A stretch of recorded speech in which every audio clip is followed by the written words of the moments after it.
Hi, greetings everyone. Looks like the mic is working. I see it picking up sound. So as always, let me know how that is doing. Well, so I know that people can actually hear me. And I will always ask that. It's going to be years from now and I'll have like some really cool rig and still be asking, but can you hear me though? So today, for those who keep up with the community tab and all of that good stuff, or slash it actually sends the notifications out to people. Why? There we go. And we were supposed to do book club today, and it was supposed to be the book Marvels. And that is, alas, not going to be what is happening today for the fact that my copy of the book never arrived. So let me tell you the tale, the sad tale of books going awry and just not showing up where they're supposed to at times. So, in all fairness, it is probably my fault. I should have ordered the book right away as soon as it won the poll. But what ended up happening was just life things. And so then 2 weeks ago, I was like, oh my God, I forgot. I need to order the physical copy because I want the physical copy, not the digital copy, just because I prefer holding it and showing the pages. I know it's not quite as good quality as doing the share screen that you can do with digital, but I like holding it and being able to be like, look, and pet the pages and stuff like that. So I ordered it and then it gave me a time frame and it said it should be here by Thursday. So I was like, oh, that's, plenty of time. Thursday comes, the book does not come. And I'm like, oh no, now there are only 3 days left to figure it out. So in my lack of wisdom, I didn't notice that that was an estimated date. And what ended up happening was they'd never shipped it. It had never been shipped. I'd been sitting here like so happy waiting for a book that has not even shipped. And now what I need to do is I need to go like on a quest to see like what happened to it. Why did it not ship? Where is it? Am I ever getting it? Now I'm in book limbo, which I'm sure many of you have experienced, where you just order something and it just vanishes into the abyss and you have to decide, do I have the energy / do I care enough to track it down? And for me, yes I do care and I want it. So I see some of you are like, I wasn't done, so this is good. Whenever it does show up, I am going to be like impromptu, like we're doing it kind of stream, but I just hope it does, because at this point, I have no idea where it is. And tracking things down in this time period can be a little bit difficult, a little bit of a journey. So we shall see. For those who are interested, I know you're like, cool story, bro. Like, wow, this is the content we subscribe for, books that did not show up. But I figured I had the time slotted and I still wanted to stream and come and hang out and just chit chat. And I did read plenty of other things this week that I thought would be fun to chat about that I haven't had a chance to talk about on the channel as of yet. So I thought that would be just, chit chat, hang out, chat some comic books, have a good time. So we can still do that with or without Marvels. I'm just, part of my mind is going to be in the void. Like when we were talking about Astro City and I was trying to think about how to get my hands on some of those, part of my mind is in that that space of where is it and how am I going to find it and who am I going to have to call and how long am I going to have to sit on hold listening to terrible music and that my call is important when I know it isn't and there's just somebody in office spinning in a chair. Just clicking all the buttons. Your call is important to us. Psych. Oh my gosh. My coffee cup is stuck. I have coffee because of course I do, because middle of the afternoon, well, I guess start of the afternoon coffee. Not quite so bad as middle of the afternoon. So what did I read this week if it wasn't Marvels? Because I was twiddling my thumbs waiting for a book that would never arrive. Well, I did read Robin #2, the second of the Mortal Kombat / every anime tournament arc Robin comic.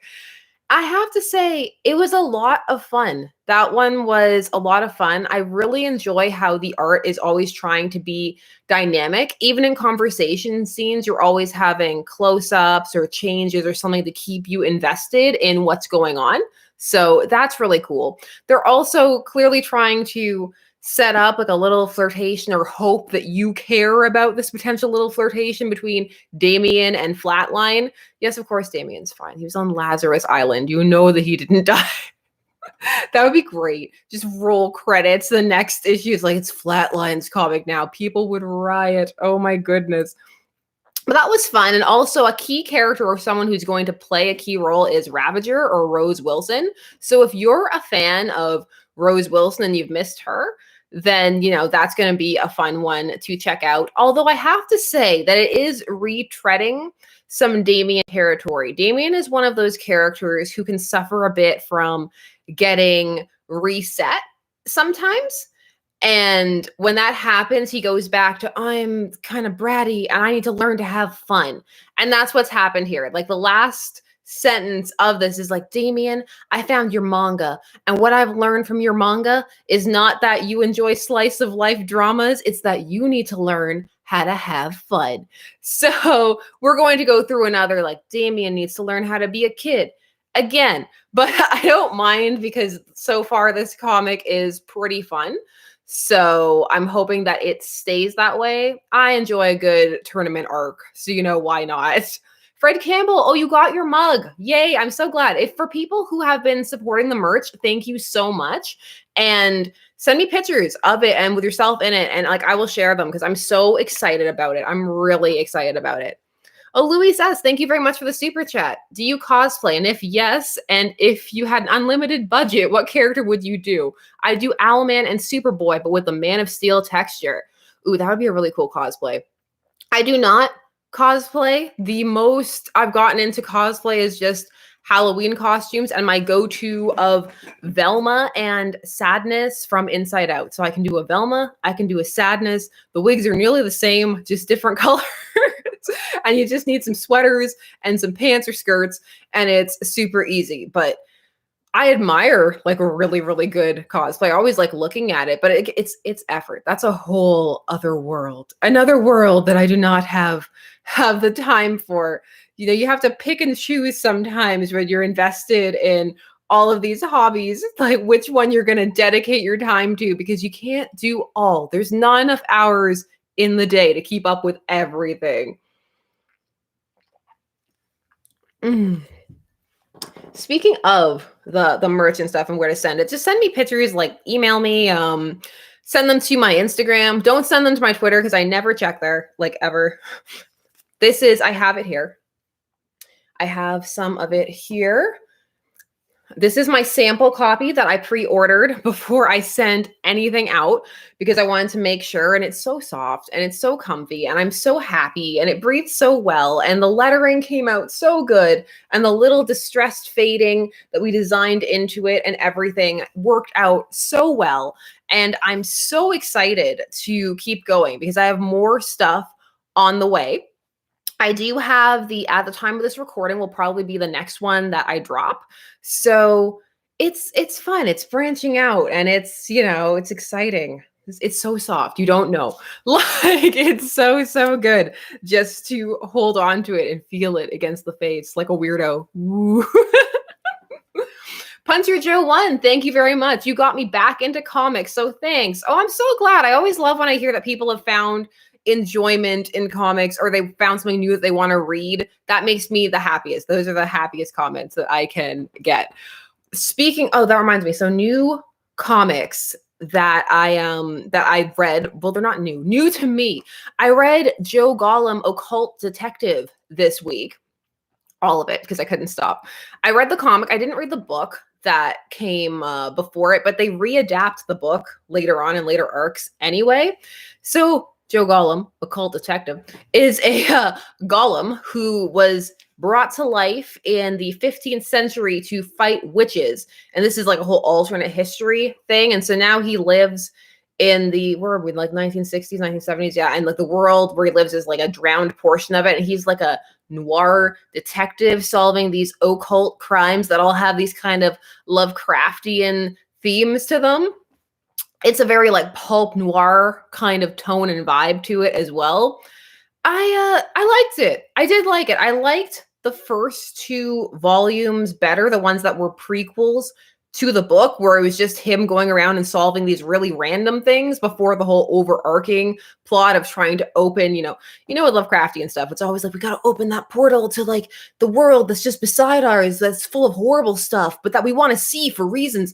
So before it was doing that, I felt that wasn't, for me personally, I didn't enjoy the conclusion of Joe, but like the lead up to like everything from there, like I really enjoyed that. And it was interesting. It's just fun to branch out into different genres and see how well they blend. It's one of those things where it's like, I like detective stories, I like noir stories, I like the Lovecraftian horror. Like, will it all blend together? Sometimes things do, and sometimes they don't. For me, part of this worked very well. I liked it better than Fatal, which does a very similar thing, but I don't know. For me, the ending of Fatal, just personally, I was like, but there are some arcs in Fatal that are really good. I have to fight not to say fatal, like all the time. Like, it's not fatal, it's fatal. They're femme fatale. It's femme fatals.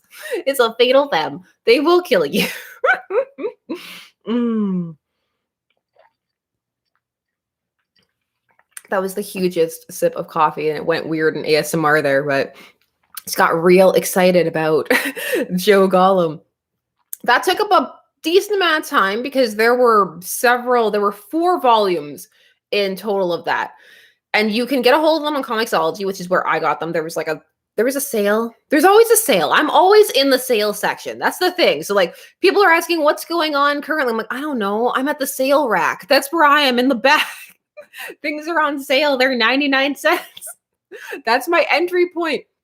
I need things to be 99 cents or the prices to be halved or something like that. That's also how I got that manga recently of like a detective who hangs out with a cat. It was like, he's a hard-boiled detective and here's his cat. And I'm like, well, sold. There you go. Shut up. Take my money. It's got detectives. It's got cats. It's like that game Black Sad where he's a cat detective. I'm like, it's all the things that I need and love all wrapped together in one wonderful world just to enjoy. So yes. What have you guys been reading lately? What have you picked up? What current thing are you following along with?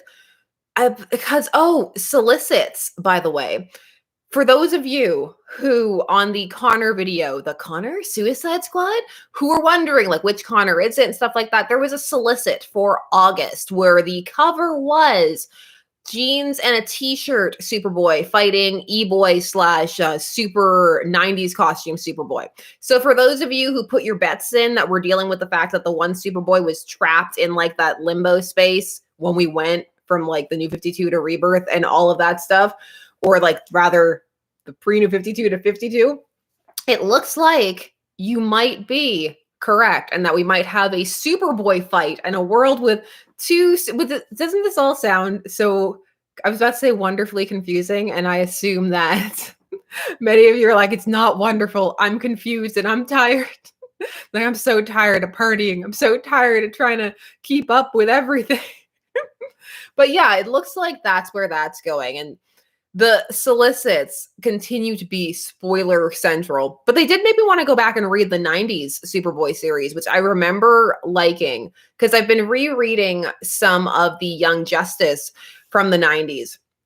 I know a lot of people really love it. It's not my favorite series. It's a bit like a 90s time capsule for me, and I enjoy it from that perspective, at least. What I'm working on currently, what will be out later in the week, and I'm super stoked about this, is Supergirl, the 70s series. And that has been an experience. It is one of the longest scripts I've written. We'll see if that translates after editing and filming and everything like that to being that long.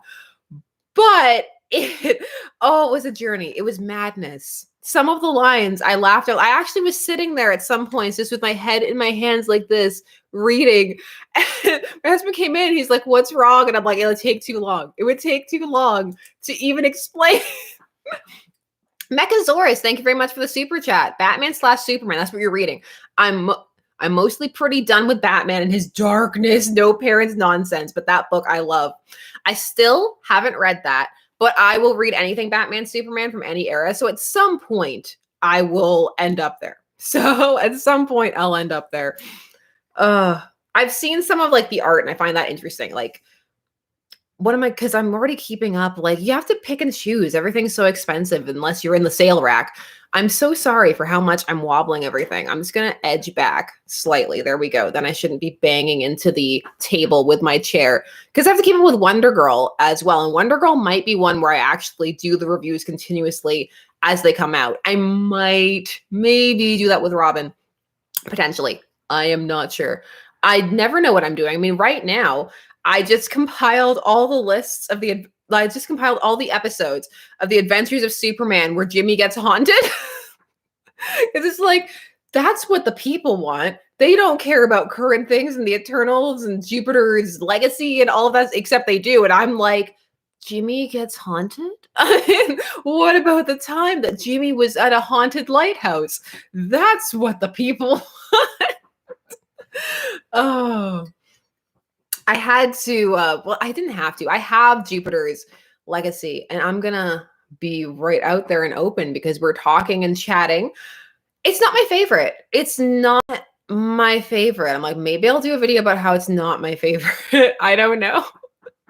I just have so much more fun sharing all of like the random wacky with all of you because it's so many people have forgotten the wacky. I'm like, no, people need to know. Haunted Jimmy Olsen in a lighthouse.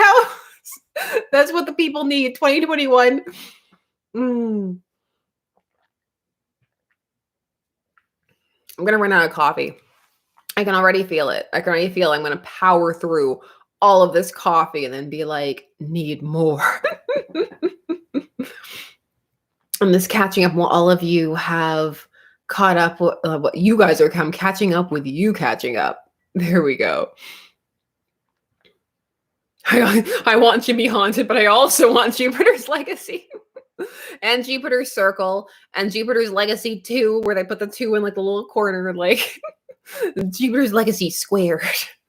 I love when they do that because that's always how I read things like that whenever they put the 2 up there in the little tiny corner. I'm like, I know what you're trying to say, but I will say it like this, and there's no stopping me. I cannot and will not be stopped. I also have the Re-Animator comic that Dynamite was kind enough to send me as well. And I will probably review that also. And that means I'll probably get to use some clips as well for from Re-Animator 2, Bride of Re-Animator, and then the third Re-Animator that I don't care as much about because Dan's not in. Dan is his like friend who like replaces the narrator character from the original story, and he's just so hapless and such an enabler that he's my favorite thing. I love Dan. Also, the actor who plays Dan, Bruce Abbott, is also in Black Scorpion. So all the worlds can just collide. I love when everything slowly starts to like coalesce into one big like canon or fact puddle. It was so funny because it happened when I was looking at the first Dark Side, and it was like, oh, Jack Kirby and Vince Colletta, and there's that whole Vince Colletta Jack Kirby drama. Then I went over to the Supergirl series. There's like inked by Vince Colletta, and I was like, it's all happening. It's like it's all coming together. There's actually a biography of Vince Colletta that I've been eyeing on Amazon. I'm like, I might get it. It's pretty cheap, but I love reading the quotes and I love seeing what people have to say. I'm like, that whole thing is so fascinating to be like deadlines versus lovingly inking in every single line that the penciler puts. It's very fascinating to me.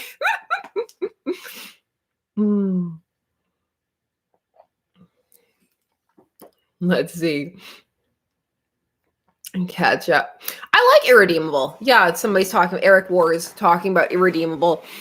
I like Irredeemable. That's one that I need to grab. There are so many things that I've gone back years later recently because of that Astro City stream. Like it set off something where I was like, I should look for some of those things that I wanted to get but didn't pick up. The saddest moment was Farscape, the Farscape collection of the comics continuing. I saw it and I swear in my head, I saw it maybe a year or so ago. I looked at the date, it was 2018. I was like, wow, time is flying. I couldn't find it anywhere. Nowhere at all. And the worst thing is that I went and it looked like it was at a store. So I was like, okay, let me send it. And they emailed me personally and they're like, we don't have that. I'm like, this is the saddest email. This is a sad day. They're like, we don't know if we'll ever get it back in stock. But would you like to keep the order? I'm like, why would I keep the order if you said that you don't know if you'll ever have it again? It'll be like 20 years from now, like, we got the order. No, give me my money back. So I got refunded for that. I'm sad. I wanted the Farscape continuation. I love Farscape so much. I did make progress this week though. On top of sorting out new merch designs and that, I did go and get a P.O Box. So that was a thing that was hard to do because everything's been so locked down where I am. But finally I was able to go and do that. They're like, we're going to let 2 people into the post office. And I was like, I will be one of those 2 people. Oh, the line was so intense. And you know how long, at least, I don't know where you are, but at least here in Canada, the post office is so slow. So slow. It was like, it should have been a simple exchange of like, I want box, give me key. It took over half an hour.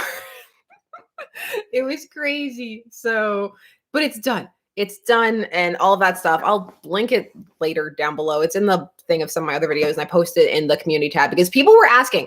So I know some people were like, why? I'm like, no, people were asking. They really were. They were just emailing. So it's not like they're there in the comments, but they were asking. So I didn't just go do it unprompted. People asked.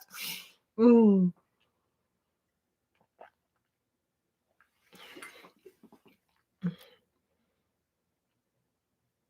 my favorite Farscape character? Oh, Scorpius. I don't even need to think about that. Scorpius all the way. Scorpius all day, every day. The show improved so much when Scorpius showed up.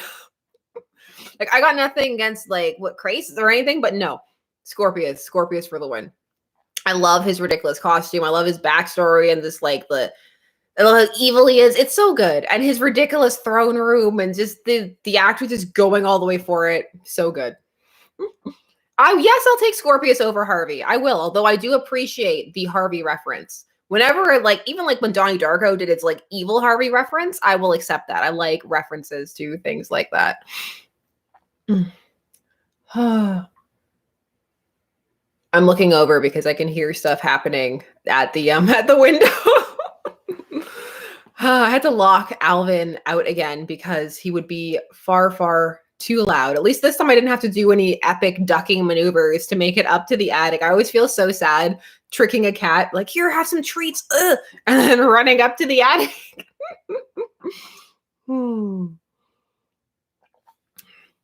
So I read Robin. Ha, Tim Drake. They're doing that Tim Drake event. Did that. Did Wonder Girl. Did read Nightwing. I don't have a lot to say about it. That's why I haven't been covering it. It's just very much like, he's not Rick. But that's pretty much all I have to say about it. I know some people are really enjoying it. I'm just, It still hasn't done anything like amazing or to stand out like amazingly for me that I want to talk about, because I always, whenever I do a video, even if it's something just little, I always want there to be something that like made me laugh or like that that is worthy of, in my opinion, commenting on, or that at least I find that there's something to talk about so that I can have something to say about it. Because I don't want it to just be, oh yeah, this is a comic and this is what happened. Bye. I could do that for a lot of things.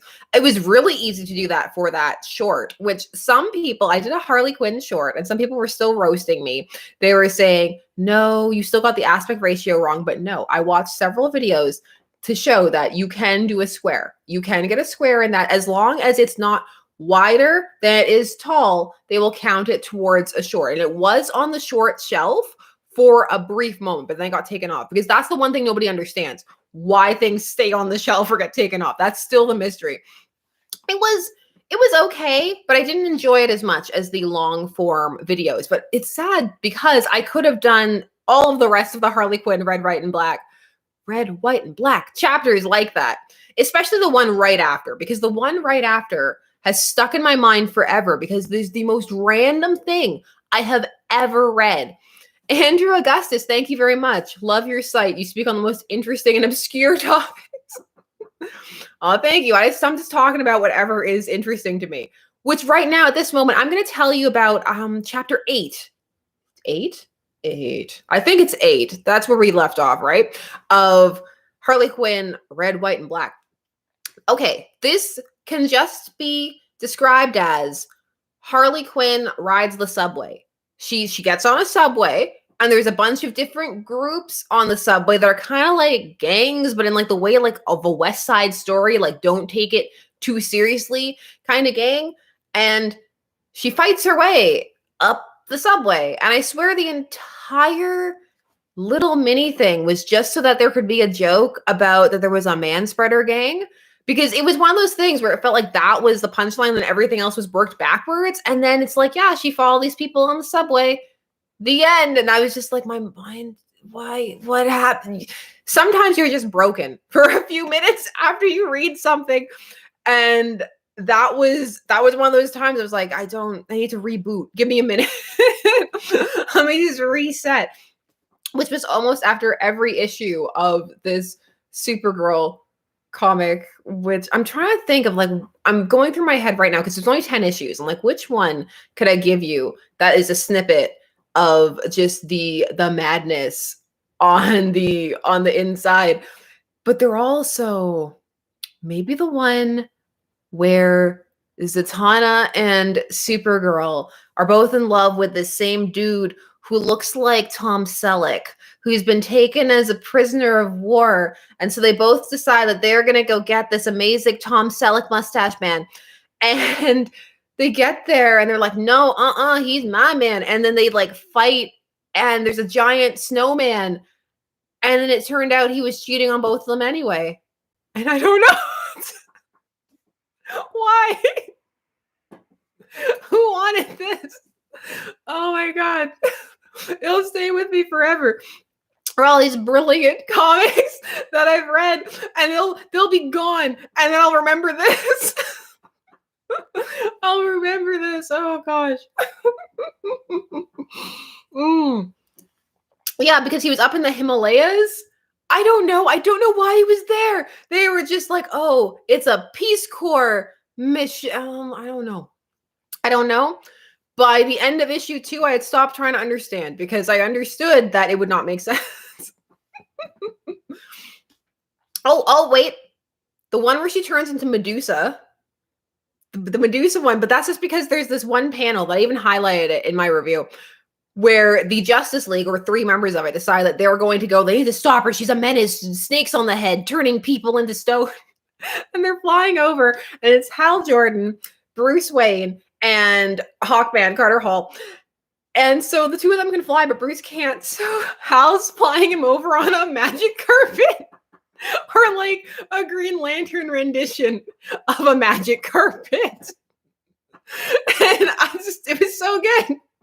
I was like, this panel was worth the price of admission. Like, I can show you Supergirl. Shining, shimmering snakes in her hair. So good. I don't know. And then, of course, I'm deep in the Jimmy train of Jimmy transforming into things.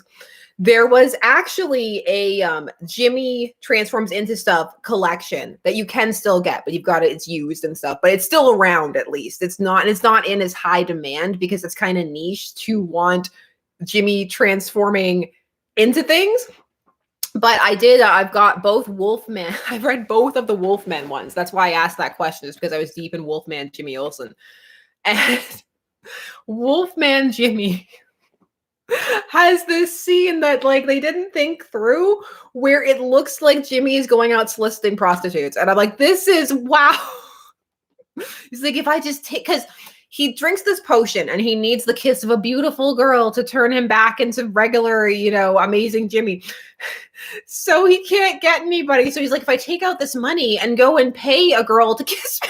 And then there's a panel of him going out offering girls money, like, kiss me. Oh gosh. It's so good.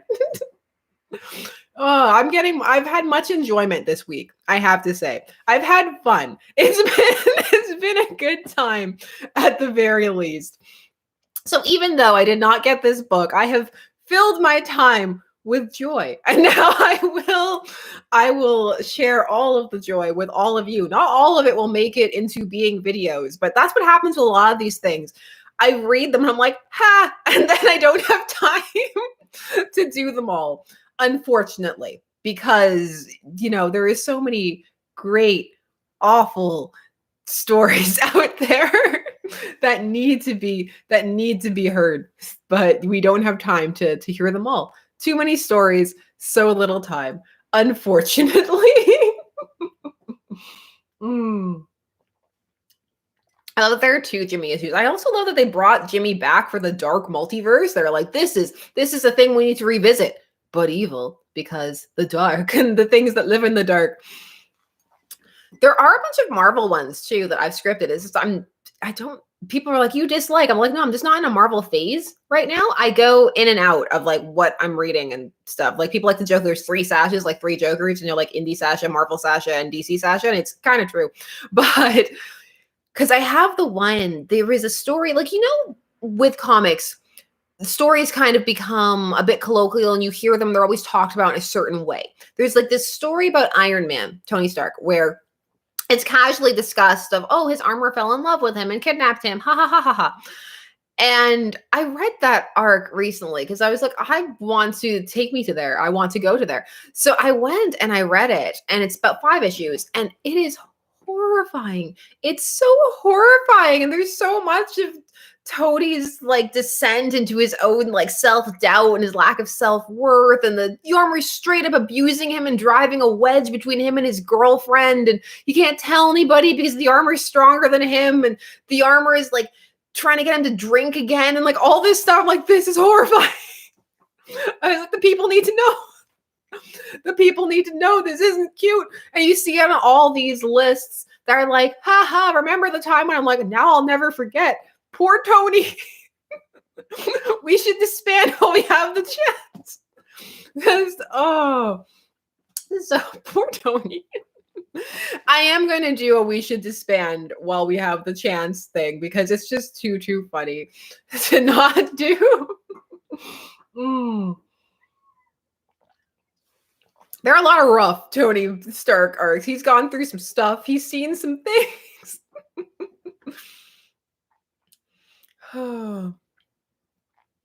I also have been catching up on a bunch of the what ifs. I know the what ifs are coming out. Like, that would be good to do for the SEO, but knowing me, I probably won't. I'll do it months after, but it's fine.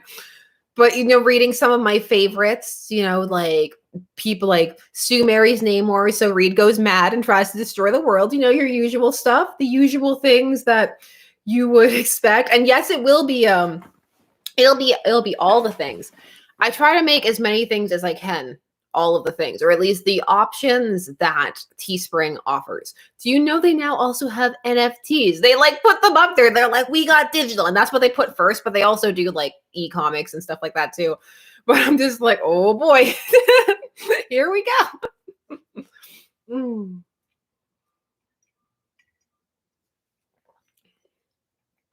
I see now what some people say about the fact that that one Green Lantern book isn't next to the other Green Lantern book. People email me sometimes. They're like, why? I don't know. It just happened. But Invincible is back on the shelf because it was off for a few issues. Some eagle-eyed people were like, where is the Invincible volume? It's gone. It was because my husband was reading it for the first time after we watched the show. He was like, wow, why didn't you tell me that it was dope? And I was like, I did tell you, and you didn't listen. You didn't believe. Think, Mark, think. But it's back there now. And no, I don't have the other compendiums coming because I got the Sweet Tooth compendium for my birthday in June. So that will show up eventually at some point. Oh, I see someone asking if I would ever do a Sue and Namor video. I want to. But the thing is, that is an endeavor. I want to encompass the magic that has been there since the oddity that has been there since the beginning.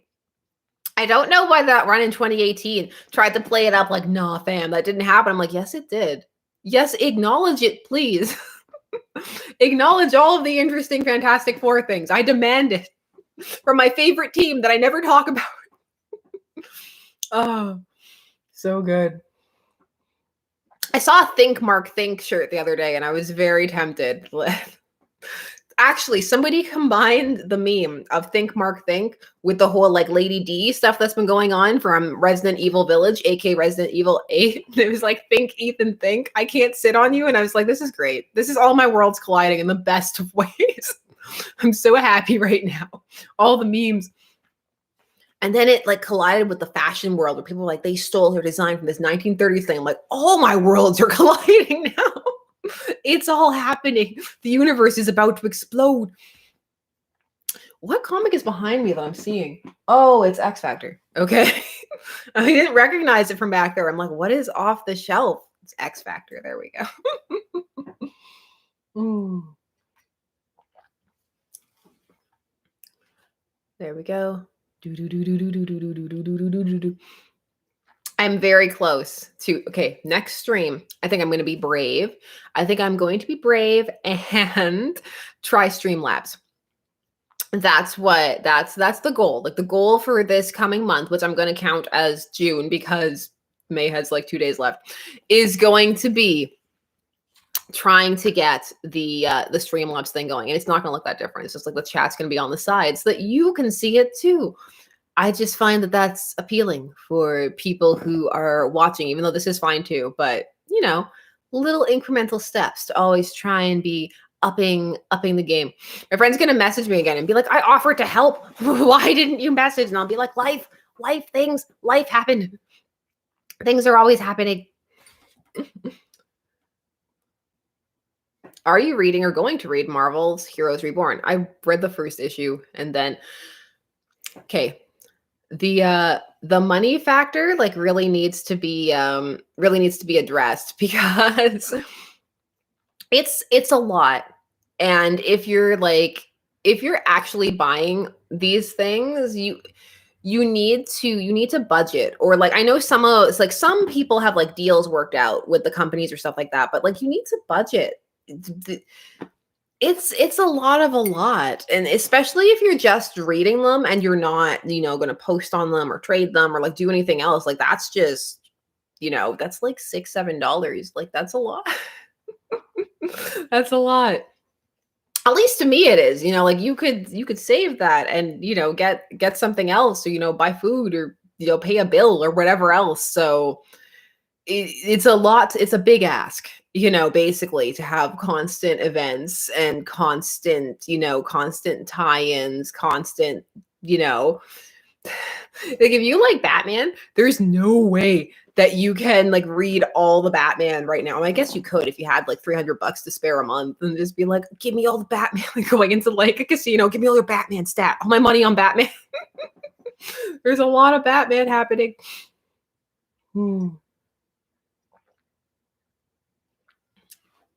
OBS is okay. I have OBS, but like some of the things you can't do with OBS. I used OBS rather for streaming games actually, because you didn't need anything else. But I've been seduced by those people who stream games and they have two cameras. Been very into that just because then they can do all like the camera tricks, but then take the camera away and all of that stuff. Just it's a very little minor thing, but I find that can make a big difference in terms of the post-production options that it expands for you. And I'm all about that post-production and seeing what little fun things you can add to like any video to make it a bit more interesting, make it pop off a little bit. Whether it's a sound effect, a little graphic that you can build, just something, a little something for the people. That was a good song. I loved that song from the 90s. Let me write that down. I'm always remembering random songs now and then being like, yeah, this is the thing that I want to listen to like later. Let me even write that a little something something. That was a good song. 90s jams. I feel like I'm mellower today than normal. Maybe it's this wig. Maybe this wig brings out the mellow vibes. I see some people asking, and some people asked me before about Discord. I don't have time. I find Discord to be very time consuming. I've been kicked out of every Discord I've ever been a part of for inactivity because I don't have time to keep up with it. And like Discord is very much like rapid, go, go, go. People are always on it, or at least all the ones I've been on have been like that. And I can't. It's like, I got to do dishes. I got to do laundry. I've got to do lessons with my girls and all this stuff. Like, I don't have time to prioritize this fan community every second of the day, unfortunately. Like, that would be great and fun, but I just don't. And so then I always get kicked out. They're like, no fan activity, get out. So because of that, I'm very wary of starting my own. I'm just like, there's no way I'd have time for it. There's no way I'd have time for it. And then like somebody else running it in my name, I'm like, I don't want to be associated with that. Like, because like, Lord knows what would happen with that. I'm like, somebody else can do that, but I'm not affiliated. The opinions there are held by the creators over there. I don't know. I don't have time, to do something like it has great, it has good functionality. You can do all of the little like servers and all that stuff. It's good, it works for what it is. I just know. No, maybe if I was like 10 years younger, I don't know. I like YouTube. I like YouTube a lot. I think YouTube has a lot of great functionality, and I know that YouTube has its problems, but it also has a lot of pros, and it is trying.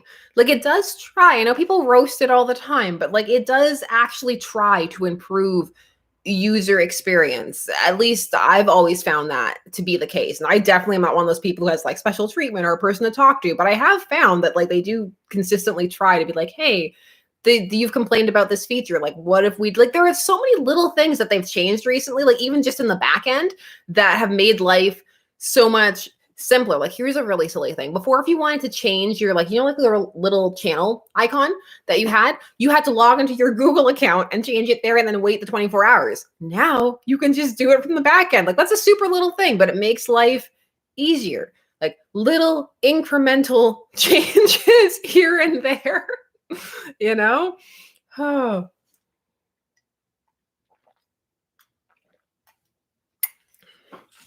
I think that when critiquing a platform, you also need to, oh my God, you also need to acknowledge the good things that it does alongside the bad things that it has on it. I mean, the algorithm's wonky as heck, but I don't know. I guess I just don't expect the world from a machine learning algorithm. What's it recommending to me today? I don't know. Like, stuff from 3 years ago, it's like, hey, you listened to this like 80s remix of a song. Would you enjoy some carpentry videos from like 3 years ago? Like, no, I wouldn't. Did you get the YouTube US tax thing worked out? Maybe. I have to wait because the IRS takes 2 months to reply to you. Snail mail, that's their standard time. So I won't know. I won't know for weeks on whether I got it sorted out or not. They'll have to send it back up here to Canada when they're done with it. Because that's how snail mail rolls. Weeks upon weeks upon weeks upon weeks. I don't know. I'm not stressing. I'm just, what happens. Then you go from there. You roll with the punches, keep on going, keep on reading, keep on doing what I love doing, which is producing content and telling people about comics, telling people about whatever I'm reading. Join me on whatever I'm doing. That's what this is. I'm that friend who comes and grabs you by the hands, like, come on, we're going over here. We're going over here and we're looking at this, and that's what's happening. Were you looking at that? Too bad. We're over here now. That's how it is. So does anybody have like a favorite episode of Adventures of Superman, by the way? Like, I have the whole series. I bought it for $7 at a pawn shop. So I bought it years ago. And I hadn't watched it until the other day, and I was like, missing out. It was one of those things where, you see something that, like, you're not sure if you want it right then, but it's like, that's $7, like the price. Like, that's $7. At some point, I'll use this. And it's like, that day has come. I bought that when I was a teenager, the end of teenage now. I'm like, it's been over a decade. The time is now. It was worth it. $7 well spent. No regrets. Regret nothing.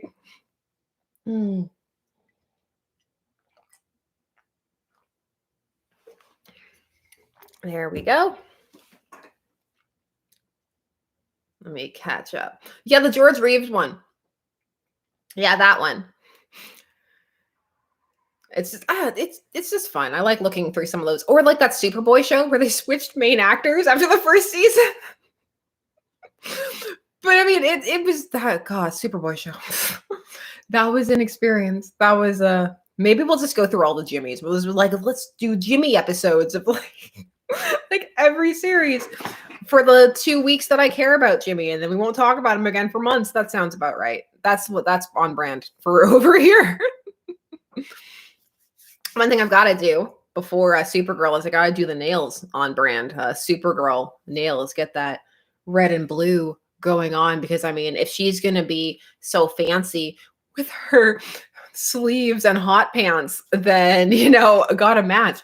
Some people have strong feelings about that costume, by the way. Like, let me know, like, how does that costume rank for you? I kind of really like it. Like, I don't know. The more I read, the problems they had with Supergirl from the 70s had nothing to do with her costume at all. And everything to do with what is happening. Why is it happening? And you want to know the worst part?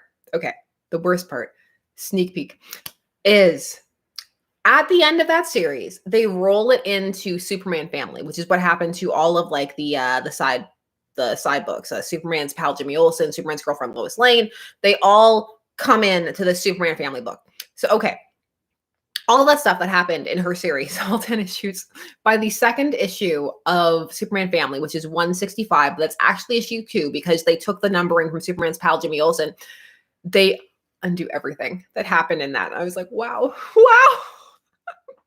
That was my time. I'm never getting that back. At least I read this all in one chunk because they were all on sale for 99 cents. Which, of course, is, I hear in my head all the time the thrift shop line, like, but woo, this is 99 cents. And like, that's me. That's me in the back looking at single issues of things. This wasn't this was late because this is the 70s. So by this point, we're in the Bronze Age. So, it's that interesting. There are some great lines where there's a crossover with Prez. Who here knows about Prez, the comic Prez? I think it went from 1973 to 1974, where there was a teenage president. The whole comic is just about him being the teenage president. There's a crossover with Supergirl, and it's one of his things is that he fixes watches. It's part of how he, won his campaign because the people really identified with his watch fixing skills. He's one of the people. Oh, I couldn't. I can't with Prez. Prez picks his mom to be the vice president. It's just, Prez was an experience. I'm so glad. I'm so glad I read. That's the thing. I'm so happy that I read all of these things. Oh, it's so good. So good to have read and experienced all of this 70s-ness. Oh. One thing I need to do at some point is dial H for hero. But the one I want to do for that is not the fun. This is the one where I'm like, let me avoid the fun one. There is a edgy, I think it's 2000s one where it's like, well, what if we took the concept of dial H and you turn into a superhero and it's fun and made it dark and made the powers ruin your life? And I'm like, yeah, what if we did do that? That sounds great. I'm here for that. Let's do it. My eyes just got so big. They're like, whoa, angst. Yeah, he was in Sandman. Yeah, there was for some reason like Prez reference, just random Prez throwback in Sandman. Like, this is what the people need. The people demand Prez. Did you know there was actually an updated version? I'm trying to remember the name of it, but it was that the girl had become president because of a Twitter vote. And I'm like, I love that both versions are equally cringe. And that's beautiful. That they updated the most important core element, making my skin recede back into my body. That's, that's a good update. If you can capture the feeling of me wanting to just sink deep into the floor and never return at all. Oh my God, I'm waiting on the Prez HBO Max series, says Josh. That's what the people need. Give the people what they want. Let's start the campaign. Mechasaurus, thank you very much. Man, what happened to Joe Simon in the 70s? Prez, Brother Power, the group Brother Power. Oh, Brother Power. Yeah, that was the thing that happened. I always forget about Brother Power. Oh, man. Yes, there is some. I love looking at short-lived series. There was one. It's okay. If you've been here a while, you know of my secret or not so secret fondness for the 10-Eyed Man. The 10-Eyed Man reappeared in the Man-Bat series that they tried to do in the 70s that only lasted 2 issues. And it's so funny because right now, time of recording, 2021, they're doing another Man-Bat series. And they're also doing that Joker series. And both were series that they tried to do in the 70s that ended up being canceled. So I'm like, who just went back to all the canceled comics of the 70s? And it was like, now, 2021. Now is the time. Give the people the Man-Bat series that they always deserved from the 70s. The Man-Bat series is odd, though. I can see why that only made 2 issues. Like, I know they're like DC implosion. I'm like, even if it hadn't imploded, though, like, what was even happening with this comic? What was going on? Oh, someone's saying there are new cartoons. I don't keep up with all like the new adaptations and stuff. I feel like one of those people like on the red carpet, like, what do you think of this? I'm like, oh, I'm in a cave. I'm on a cave under a rock watching Jimmy Olsen in a haunted lighthouse.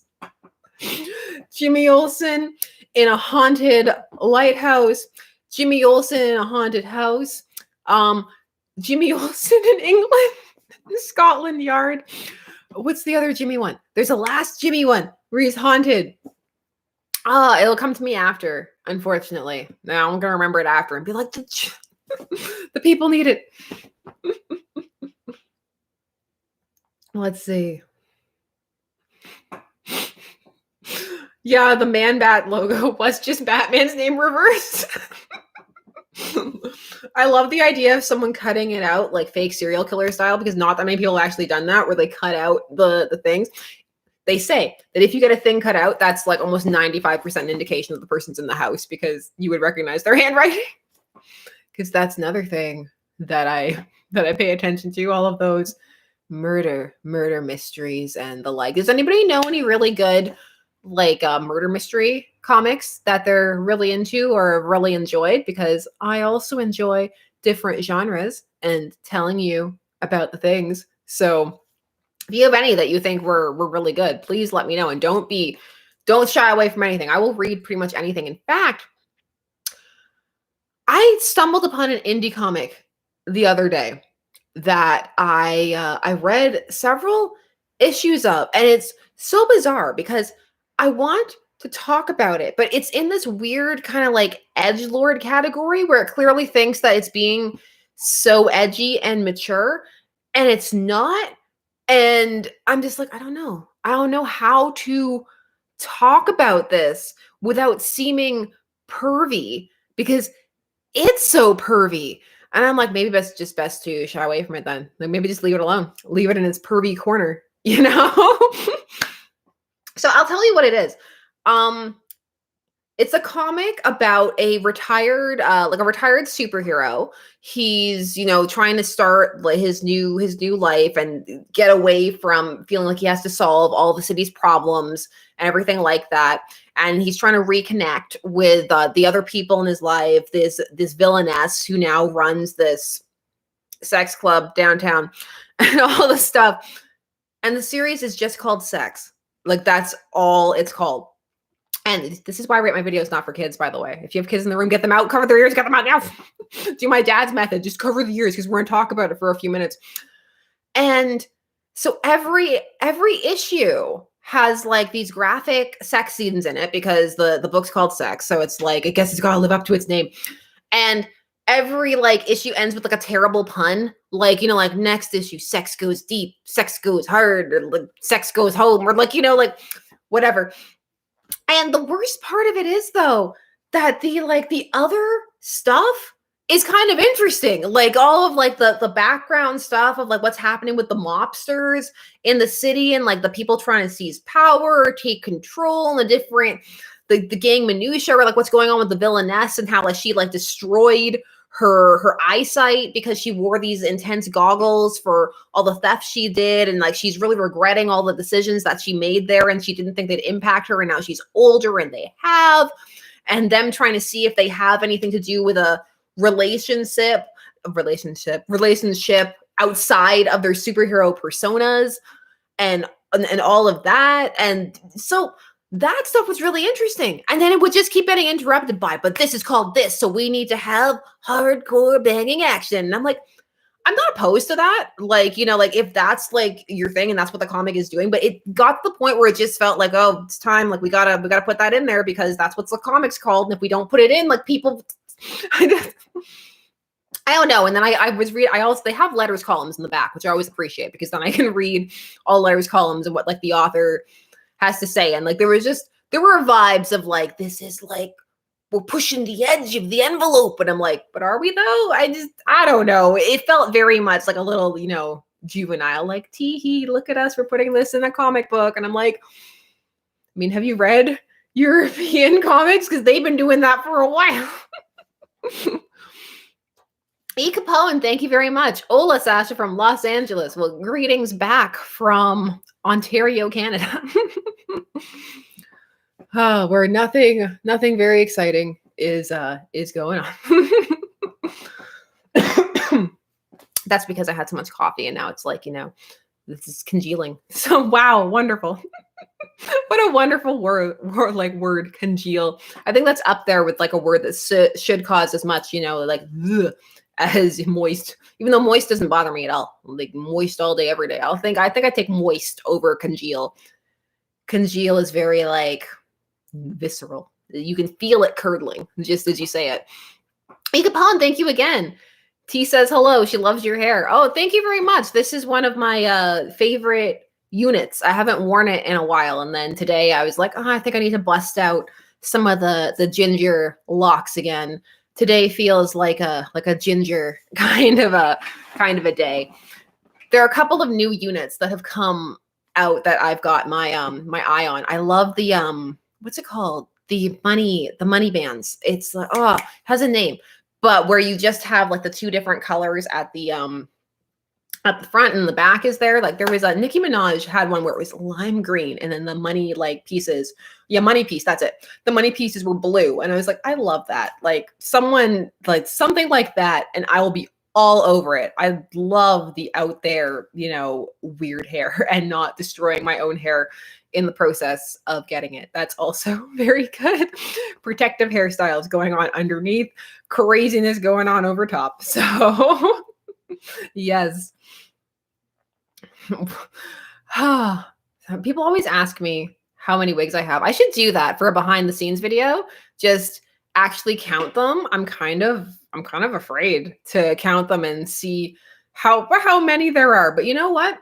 It's fine because I wear them. And you know, it's not like they're going to waste. They're not just sitting there. They're having lives. They're going out and like, this one's so nice. It flows so well. The natural flow, and look at how it falls. That's one of the things where you can tell the quality of it, where it falls like your hair would fall. Like if the wind was blowing, like imagine blowing wind, like, oh. Oh my goodness. I don't have a wig addiction. I see that wig addiction. No, I just get very invested in things for periods of time. and then move on to another thing and then come back to the first thing and then go back. That's a thing. That's a normal thing to do, I believe.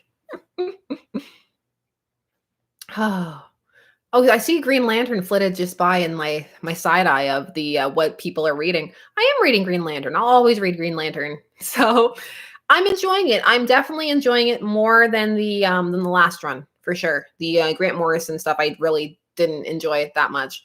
And I enjoyed the run before that too. But I'm enjoying this. And it's nice to see Jon Stewart, come back again. And I like Jo Mullen a lot. So I'm really happy to see her. So, and I like seeing her interact with all the people. That was one of the things that I love, her own separate series, and I love the vibe of like Green Lantern out on the edge of space, just solving a crime. But of course, because I liked her, when you have that, you do want to see that character interact with the characters that you know. So I am glad that I'm gonna get to see that, And I love the space detective angle, like space neo noir stuff. Neo noir everywhere. Put the noir in all of the things. People solving murders in different venues, in space, under the sea, back in time. Anywhere. Also, if they can be haunted or or Cthulhian things are happening. All of the things. Just let's do it all. Let's maybe at the same time too. Let's just see how it goes. I see someone saying it's time for a wig intervention. No, never. The wigs are good. Wigs are love. Wigs are life. The wigs are a good thing. Don't take my wigs. It's funny though, because there are some people who are like, you've never done a video in your real hair. I'm like, yeah, I have tons. Tons, tons, tons, tons, tons.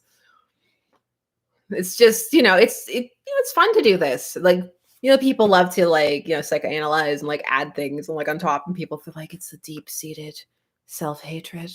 It's the reason. Cry. Cry for her. And I'm like, no, like I'm just having a good time.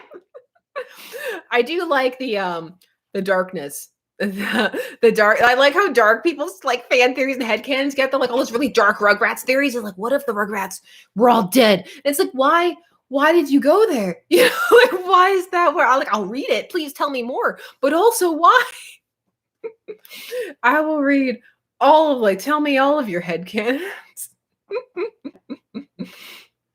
Oh my goodness.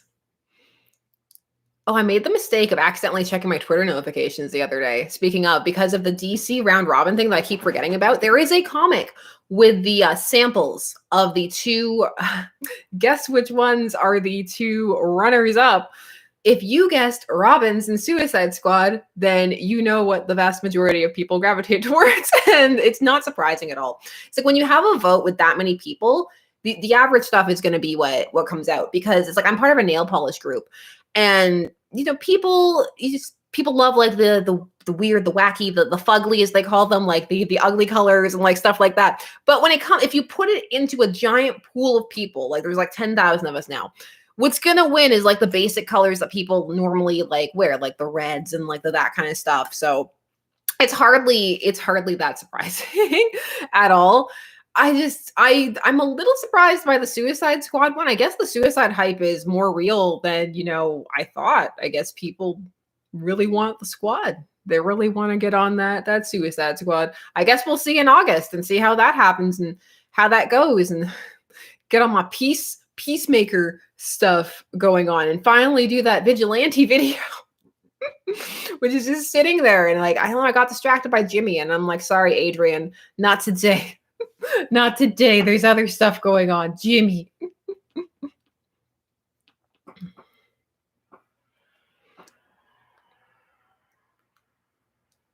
Let's see. It's not really them hanging out though, for the people who are wondering about like the Robins thing. Like I don't know. Maybe I'll like do a thing. I probably won't. So don't hold me to it at all, because I probably won't. But maybe potentially I'll do a thing looking at the two. But I don't know. I lost interest in that herd. Like I remember my first video where I was like, we're gonna do all the things. Woo! And then I just kept forgetting. And then by the time I remembered, I was like, Jimmy's in the haunted house though. Like, let's do that. That sounds really good.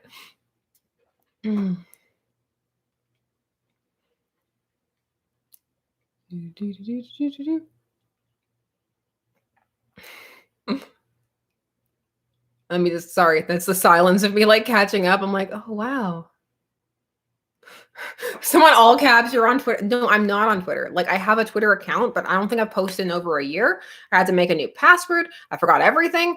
Like, I only logged on to vote in this thing because Instagram was baffling me for some reason, even though it wasn't actually that complicated. And then afterwards, I figured it out. And I was like, but whatever, I'm here now.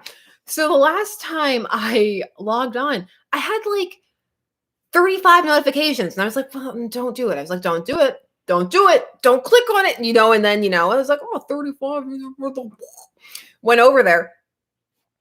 Firstly, the original tweet was gone. So I have no idea what's going on.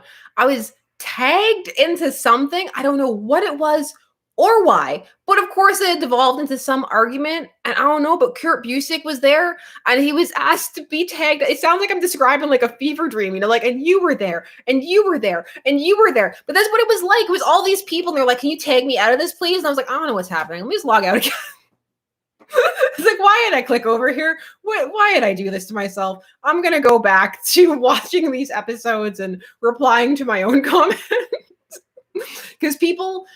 So I asked in the Jimmy video to give a J middle name, and I love the two that were the dominant ones that people came up with, which was James Jonah Olsen, which was super obvious when I think about it, but I love it, and that's funny. He wants pictures of Superman, appreciated. But the other one was one that it was so simple that I ended up laughing so hard out loud, which was his middle name is Bartholomew in the comics. And so people are like, he's James Jartholomew Olsen. And I don't know, I just find it really funny. It tickles me. It makes me laugh. It's so simple and innocent. And I'm like, yes, I love it. I love everything about that. Jartholomew, make it happen. Oh, so good. So fun.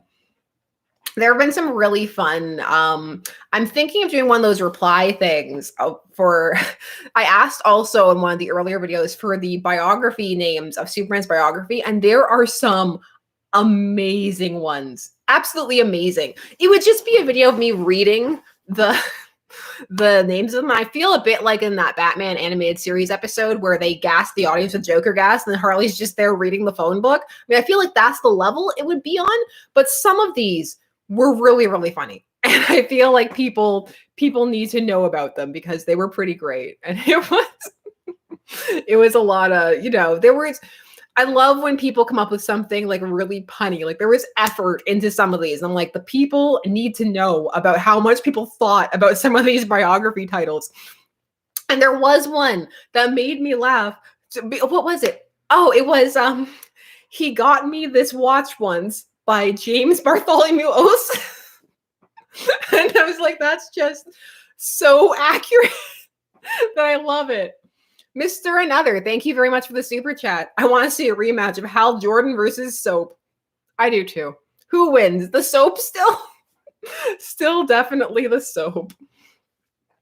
I am glad that we're putting Hal Jordan in the back just for a little bit because there are so many other lanterns, and that I like when you can like switch them out. And like I said, like what Morrison did with him, I was kind of like, I'll leave Hal alone for a little bit. Let's get some John back in here, like in the 90s, because there was that period in the 90s when it was like the Jon Stewart show, and like I liked it. Yeah, Soap always wins. Fatality. I need to go back to some of those random, like just doing some of those random reviews, but there's so many things that I want to do. I feel like I say this every stream, but it's so true. And I have to refrain from saying that I'm going to, and then I don't get to it because then I have guilt, Protestant guilt. I'm like, I didn't do it. And I said I was going to, oh my God, nobody cares. They're going on about their life. They've forgotten I'm saying it. They're like sweating buckets. Like I didn't do it. I didn't make this Empress video. The world is less,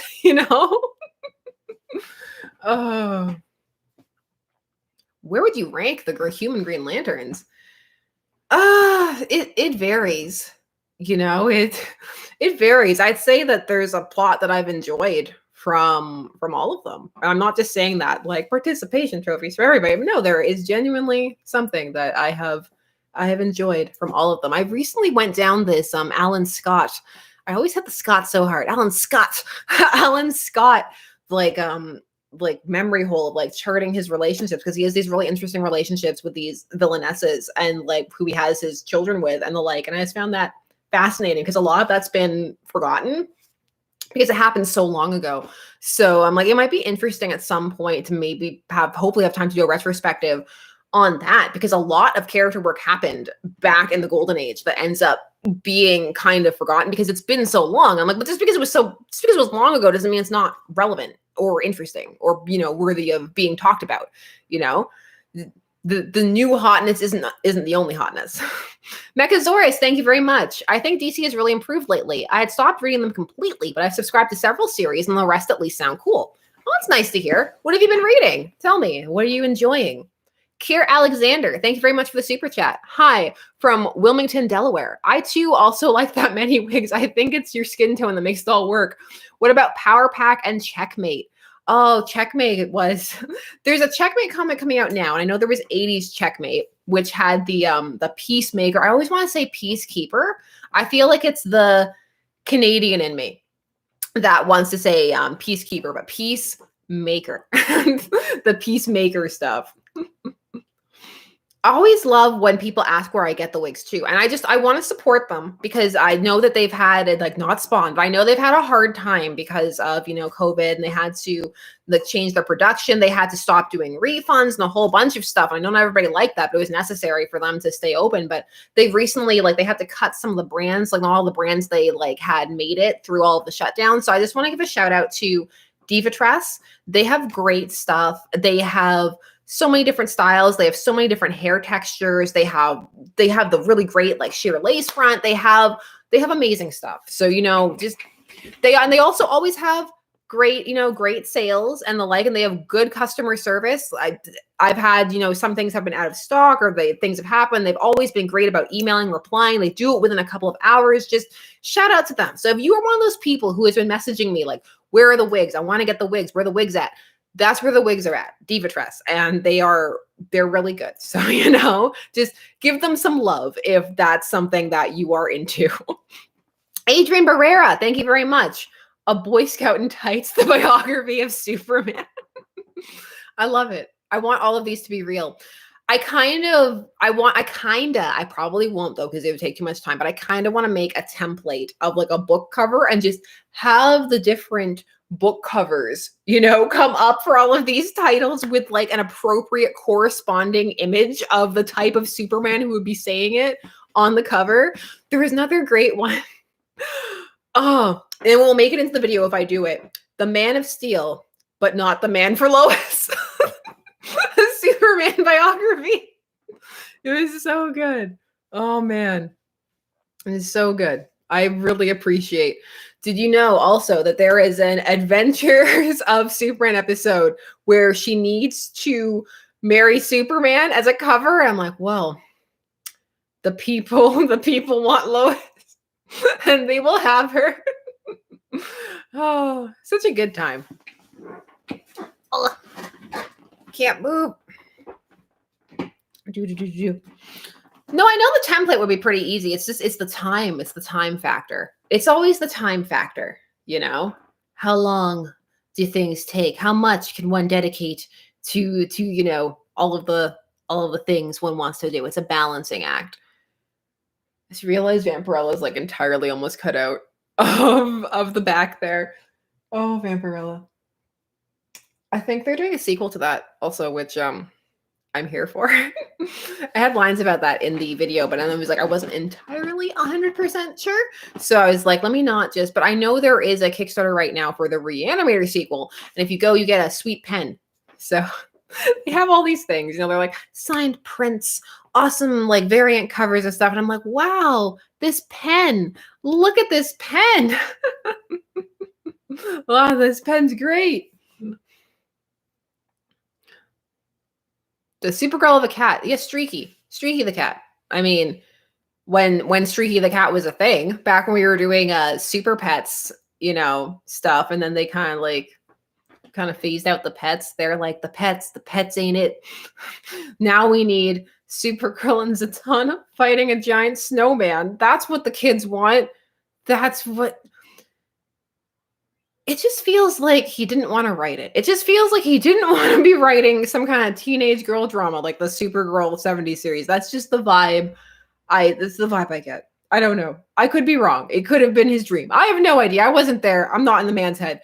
But it did not feel like, oh, gee, I love writing Supergirl in university, getting her drama degree. That was the premise, sort of, kind of, because they forget about it real hard. I went on a quest to see if some of the characters there ever reappeared, and I could not find a single one, and that's amazing. But remember, Omniverse. So any of these people could appear at any time, and I want the Super Scavenger to show up. The Super Scavenger reappearing is what I want. That's the new hotness for me. Oh. Let me make sure all things are golden. There we go. Perfect. Oh, yay! Somebody sent me a picture of the mug. Oh, that's so awesome. Oh, the mug looks good. The mug looks good. The mug is shiny. Yes, that makes me so happy. I'm always so, you worry. You worry when you're putting stuff. Well, at least I do. I mean, I think you should worry if you're sending stuff to people you want it to be good quality. At least I do. That's why I waited so long before I launched. Like, this design here was ready for quite a while, but I had to wait for the design to show up because of all the border restrictions and all of that going on with the pandemic. It took quite a while, but I was like, I'm not launching something I haven't worn. Like, I can't, I can't do that. And it made me physically uncomfortable because, I have the Poot shirt. I'm going to order like the other designs as well when they show up. It's just, I can't, I don't know. Like, It's like, if I'm going out there and saying that, that it's good, I want it to actually be good. That matters to me. That sound is me peeling off the thing, the sticker, the whatever barcode. That's it. That's the word of the things. Barcode. Barcode is off. Oh. Let me check in. What are all y'all saying? Oh, hi from New Zealand. Oh, greetings. What time is it in New Zealand? It's like the next day, I think, for all of you. Now I'm crinkling it. I'm so sorry. Just here, like, do you like the no, that's not enough. You need to like actually have a thing to tap. There we go. That's ASMR now. Let me. Yeah, poot. Poot. Such a good sound. It's such a good sound. It's so fun. Oh, someone's asking about Lady D. I haven't played Resident Evil Village, but I have watched several other people play it because I don't have time to play it. Also, okay, my daughters are very young, so like, some of like the stuff there is like kind of gross, but my one daughter did get a glimpse of Moreau, the fish monster. Of course, just like, let's go with the most horrifying scene and like, just to scar her for life. And she loves him. He's disgusting and gross. And she's drawing pictures of him. She thinks he's great. Just fave, I'm like, now great. Now she's going to grow up and like design monsters or something. Like, I did this. This is what I did. Life happens, as they say.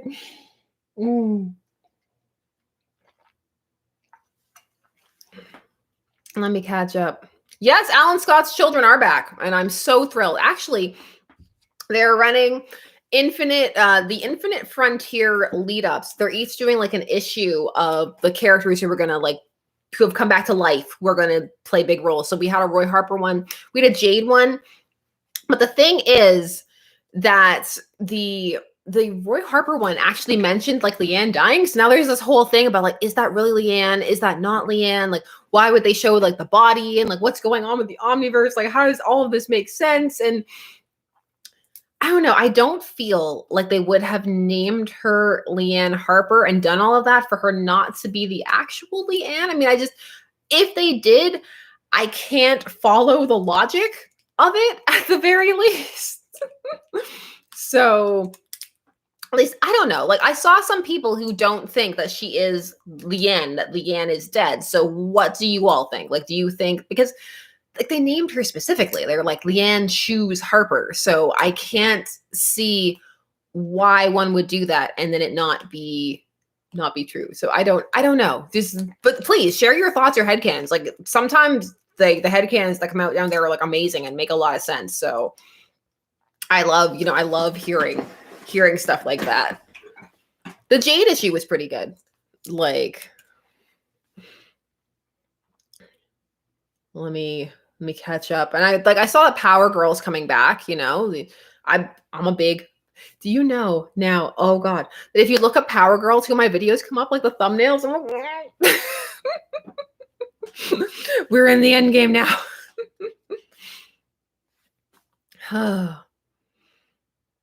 Aquaman's 80th anniversary is coming up. I like Aquaman, and they still need to give you all the Aqua Baby, the Aqua Baby. So what was going on with Aquaman's comic? It was madness, absolute madness, and it's great. Actually, Aquaman had some really solid arcs. It's like Aquaman's always there, like skirting under the radar, but I don't know why I'm like, because my back hurts. That's why I'm like pressing so hard. Now my youngest now is about 25 pounds, 20 pounds, 20 pounds, 21, 22, like around there. So it's a lot of carrying, like, it makes your back hurt. Oh, let me catch up. Yeah, most of you think it's actually Leanne. Aquaman needs to throw more polar bears at people. Aquaman needs to ride more seahorses. Aquaman needs to not have his hands be cut off like Ethan Winters.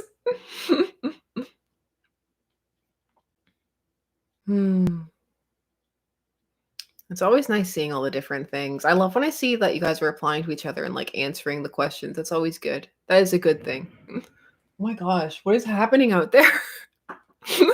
The world is like ending out there. I don't even know.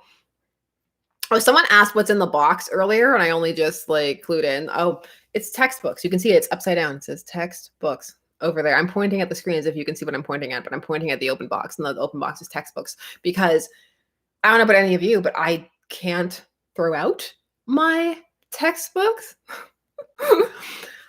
Anti-Sasha. That's myself with a negative image. That's hilarious. I am the anti-Sasha. I will snatch all your wigs and use them to create my anti-comic book ray. I hate comic books and the 10-eyed man. Well, thank you very much for the super chat, anti-Sasha. Oh, that makes me laugh. I love the negative inverse image. It's very Tangent Flash. Very cool. E. Capone, thank you very much. Aquaman would be cool if we all lived underwater. I don't know. I kind of like the idea that Aquaman's not cool. I feel like they should lean into that, but not in an angry way. Like in the New 52, they lean into it and like how dare people? I'm like, no, like it's fine. I kind of like the idea that because he comes from the sea and stuff, he doesn't have the cachet, as they say, but he's actually, really powerful. And then every now and again, people remember that they got to put some respect on Aquaman's name.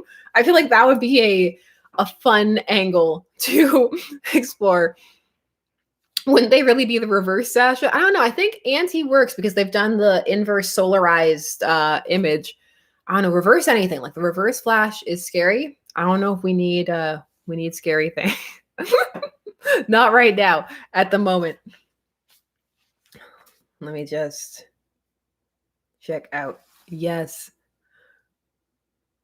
It's like the Sasha continuity expands, the Sasha verse. Oh, speaking of, for all those people out there who are all like, why can't you say your own name? Blah, blah, blah, blah. But I heard, I don't hear my own name that much. It's not an uncommon name, but it's like I don't hear it too much. And so recently, because of the casting of the latest Supergirl casting, people have been saying it all the time. And so I hear how other people say it, and I can't do it. I'm just like, huh. I don't know. I don't know. I've never heard it that way until recently. And like now I can say I've heard it both ways, but I'm gonna try and say it how they say it. I think it's like Sasha or something like that. Sasha. I don't know, but I'm gonna say Sasha forever because that's my name, and that's how I say it. Oh, who's talking about Namor? Why are we talking about Namor? I've tried to read Namor's series. Like I have the first issue of it, and I can't get into it. Does anybody have like a favorite like Namor series or a Namor arc that they would really like enjoy? Earth 3 Sasha. Oh. I don't know. I'll respond to like most. I guess I'm weird like that. Like I'll even respond when sometimes people call me like the wrong thing, like Sarah or something like that. Like if it's not a big deal and I'm dealing with them once, like I don't care. They're like Sarah. I'm like, yeah, I'm Sarah right now. It's fine. No, Namor sucks. Oh, shots fired. Tell us how you really feel. Tell us how you really feel about Namor. Harsh.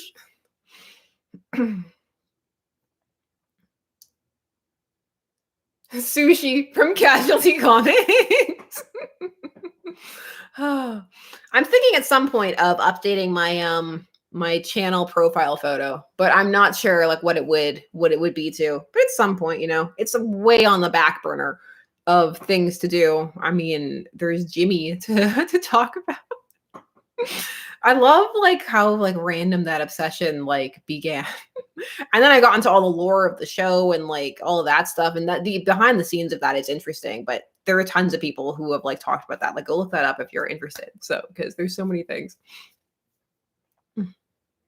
The only person that might be worse for Sue, take that back. You take that back, Steven. Sue and Namor for no, I mean Sue and I don't know. I mean, okay. Let's talk about Reed and Sue for a minute. The one thing I appreciate about Reed and Sue is I like that their marriage isn't perfect. And I do like that they actually try and depict what it's like when people try and work through and negotiate a not perfect marriage. There's the run, I think it's 2014. That's the run where they have the orange suits, right?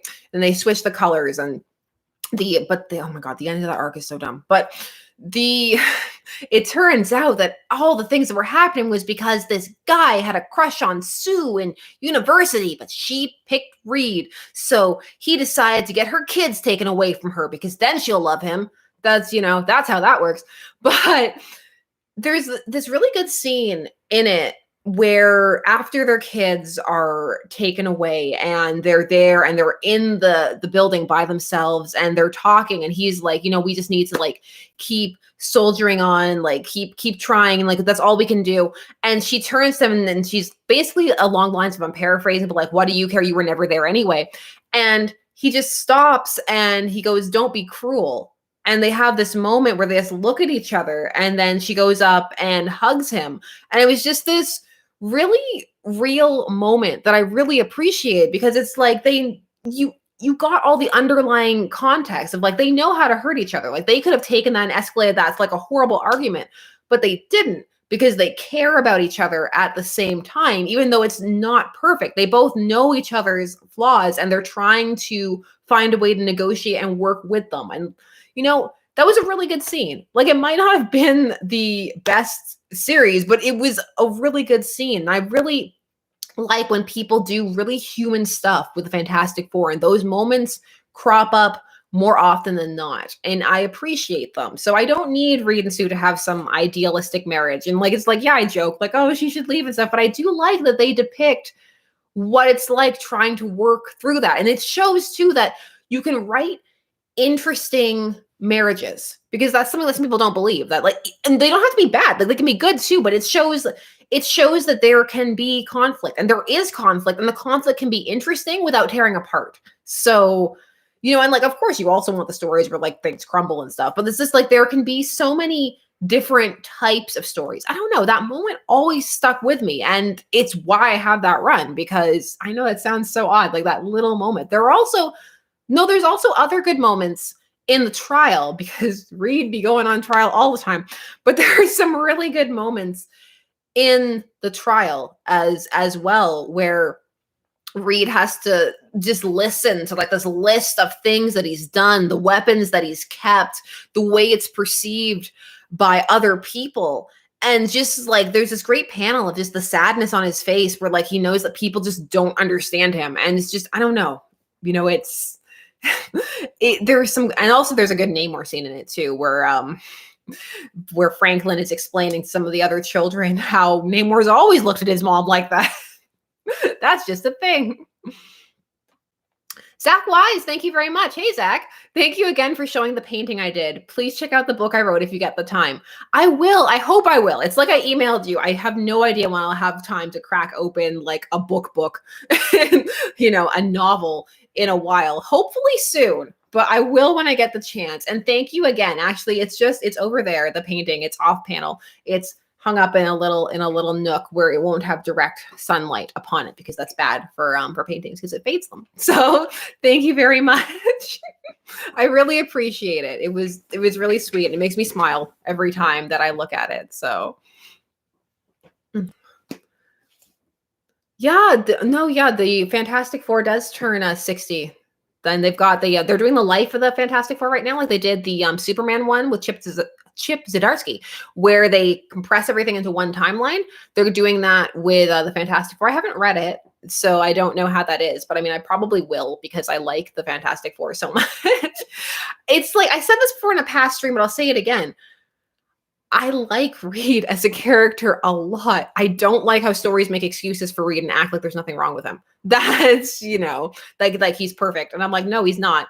Like there's all this hero worship going on for him in the story. And I'm like, but he's awful. And can we acknowledge that? But like as a character, I love how flawed Reed is. I absolutely adore it and makes him really interesting. And like when they did like nice guy bearded Reed, and it's like, no, he's a good dad and everything. I was like, boo, boo. Bring back Jerk Reed. At least they had the Maker. The Maker was cool. I like the Maker a lot. So the Maker is a really interesting, a good part of the Ultimates universe, a good residual after effect from the Ultimates. I always say Ultimates. I know it's Ultimate, but I'm always like the Ultimates. I don't know why. I'm adding an S to it. Comics with Bueller. Hey, like Ferris Bueller. Thank you very much for the super chat. Really enjoy your content. Thank you for your hard work and dedication. Well, thank you very much for joining me on the journey and making it possible and making it fun, not just shouting into the void, which I would still do. But some of you are like coming out. You're like, it's safe to talk about Reed. Even for me personally, even characters that I don't love, I can see potential in, like Green Arrow. He knows what he did. Auntie Sasha, again, thank you very much for the super chat. It'd be cool for you to do comic book reviews in costume. I'll accept Reverse or Bizarro Sasha. Join my Legion of Doom and take over the comic world. I feel like in a way I kind of am. I get to dress up every day in like a different ensemble. It's part of the fun, especially at the time of this recording when we haven't been able to go anywhere. I'm like, I will put on the craziest makeup. I'm going up to my workroom. It's an event. It really is. I've done some intense makeup lately and it's been a lot of fun. So I love playing with makeup and those kind of things. And is someone talking about Fan 4 Stick? Get that out of here. If you ever get a chance to check out the behind the scenes of what happened with Fan 4 Stick, I think that's more interesting than the movie itself. God, that was a mess. And I feel so bad for everybody involved. And you can see like in their eyes when they had to come back for all those reshoots, just like the please send help look. Like, please, we don't want to be here. Please help us. Oh man, just rough behind the scenes for that one.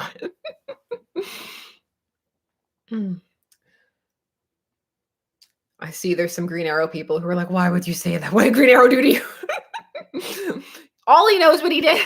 But again, it's like, personally, just because Green Arrow is not my fave, like, I don't feel I need to bash Green Arrow or like anything like that. And there are some good Green Arrow stories. And it's like, I can articulate what I don't like about lots of the the Green Arrow characterization and stuff like that. But I think Green Arrow can and has had some really good and compelling stories.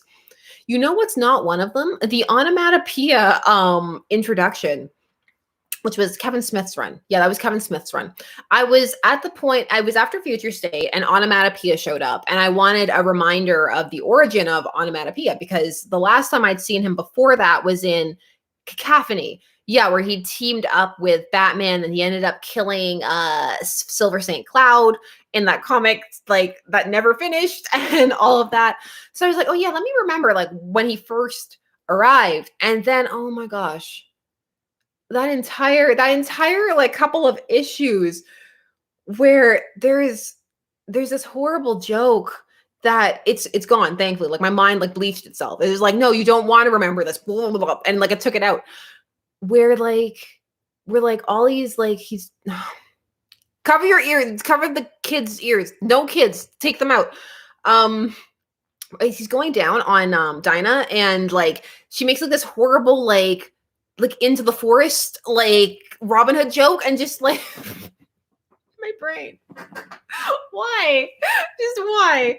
Oh, and there's this whole sequence where he gets into a fight with Hawkman in the hallway, and then like she comes out naked, and they just like strategically cover her body with like Mr. Terrific's like the T-ball things, and I'm just like, why? Why?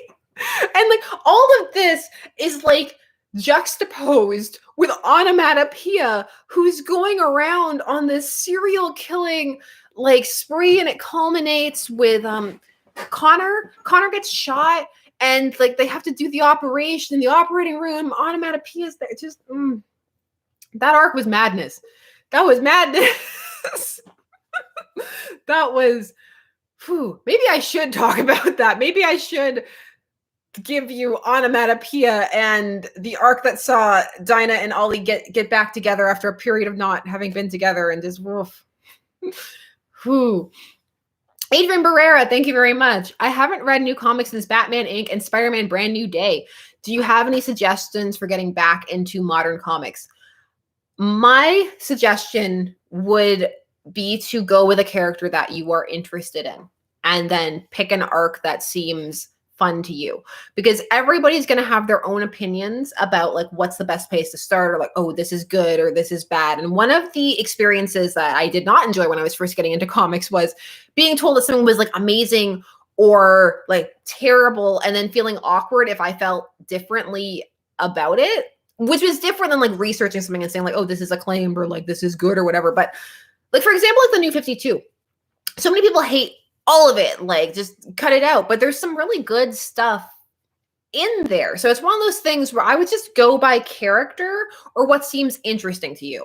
Whatever it seems like you are going to enjoy, I think is the best place to start. Like if you have like a favorite character, then perhaps like if it's Spider-Man, I don't know, like maybe Nick Spencer, like his run on Spider-Man's been pretty fun, in my opinion. So I think that would be a good place to start. Batman's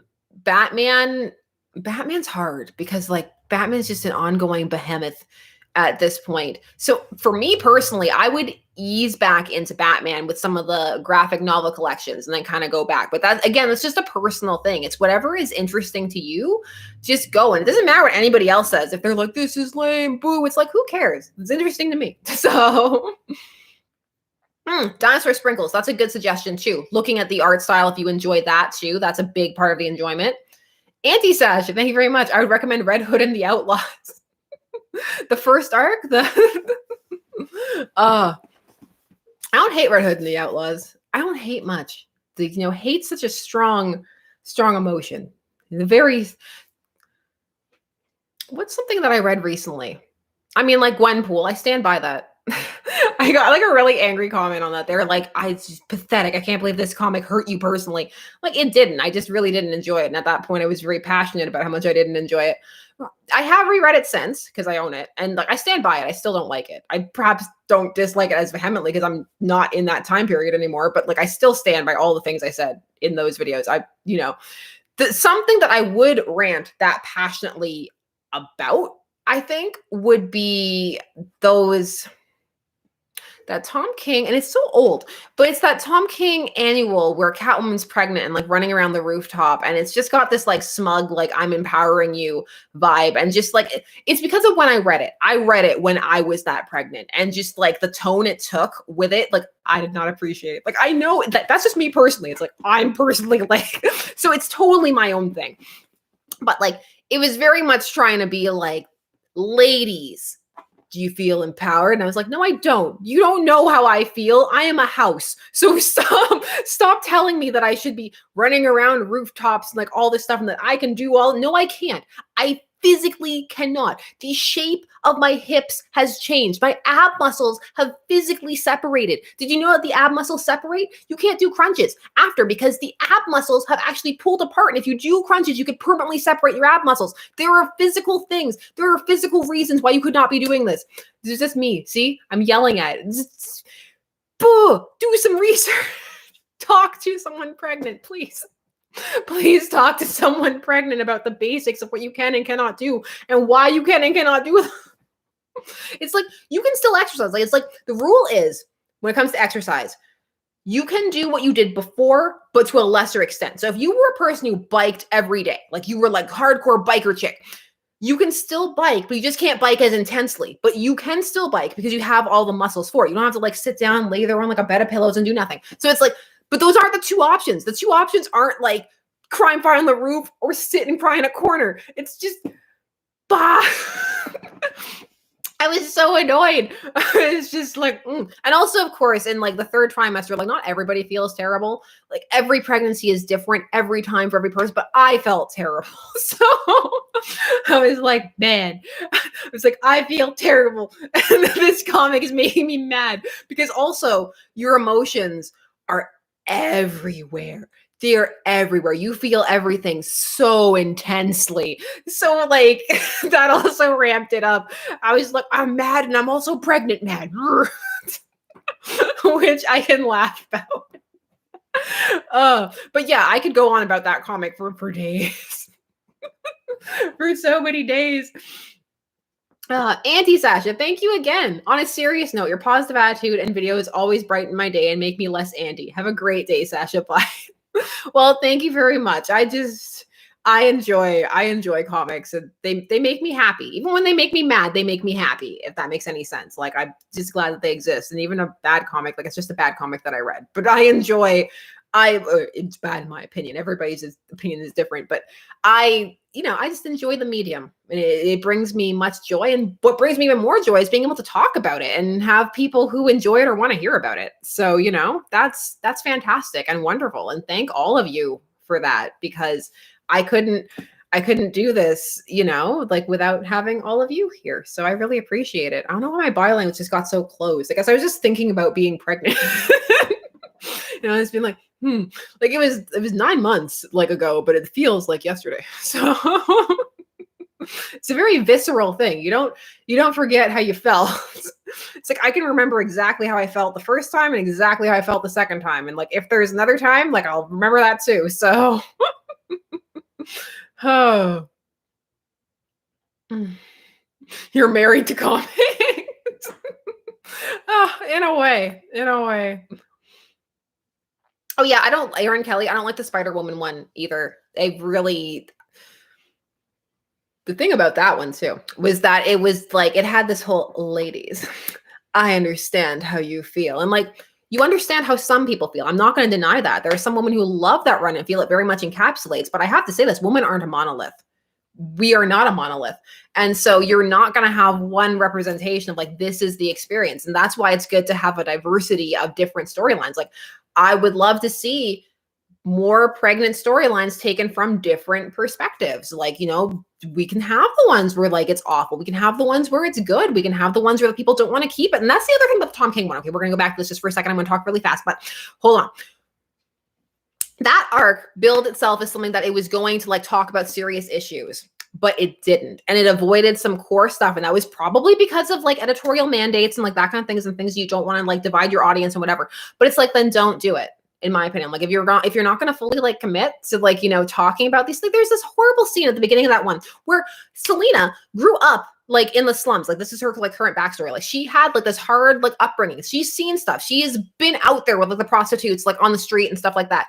And he's doing the medical exam and she's like, is it a parasite? It's probably a parasite. I've got some kind, like, no.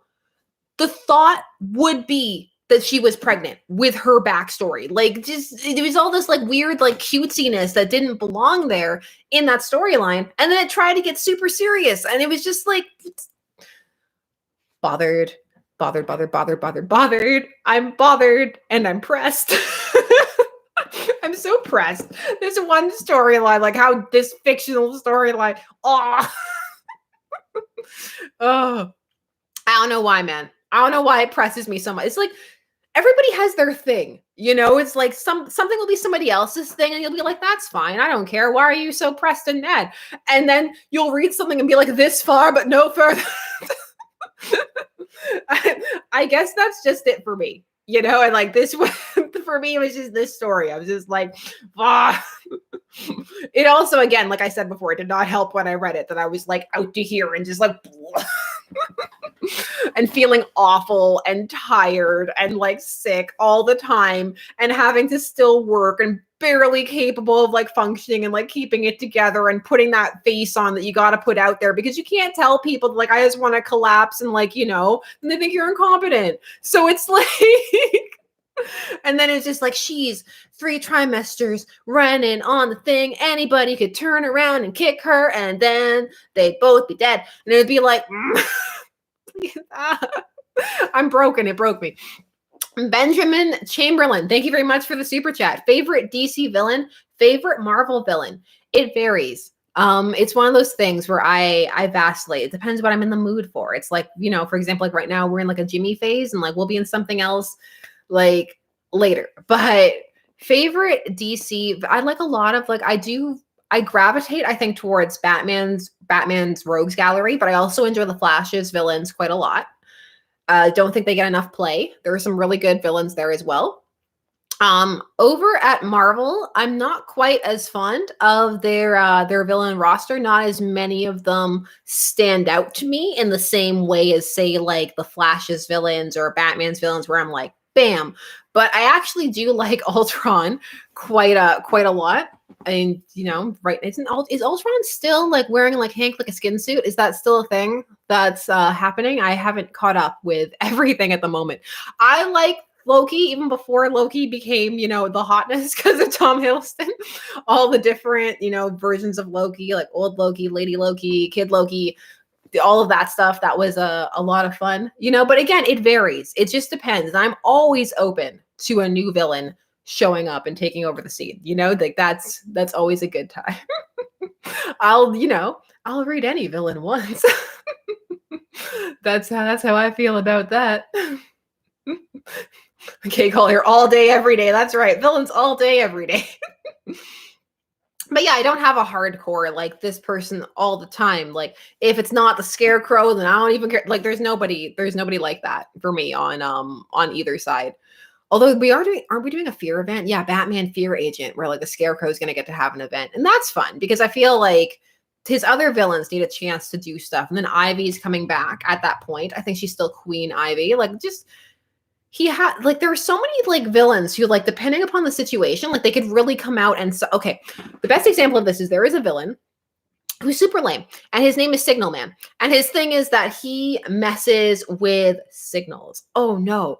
And that sounds really silly, but like when he came out, it was like he would mess with like traffic signals and like that kind of stuff and street signs and oh no, like, but the thing is that's actually very, very, very, very dangerous. And especially these days, like, can you imagine if you expanded that to some kind of digital signals or digital announcements?